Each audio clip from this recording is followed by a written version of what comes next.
कधी कल्पना केली होती का भारतामध्ये एक सरकारी उपक्रम थेट 2 लाख उद्योजक घडवेल आणि 21 लाख लोकांना रोजगार देईल?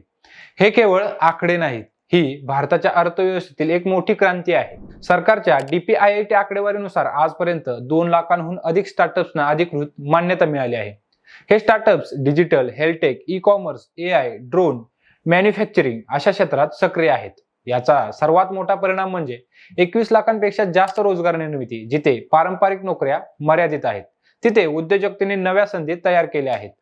आणखी एक महत्त्वाचा बदल म्हणजे 48% स्टार्टअप्समध्ये किमान एक महिला संचालक असेल. कर्ज, ग्रँट्स, मेंटरशिप आणि कर सवलतीमुळे महिला उद्योजकांचा सहभाग मोठ्या प्रमाणात वाढला आहे. आता हे सगळं शक्य झालं कारण startup India, digital India, skill India, invest India आणि PLI या सगळ्या पॉलिसीज एकत्रितपणे काम करत आहेत. हे केवळ आकडे नाहीत, हा भविष्याचा मार्ग आहे.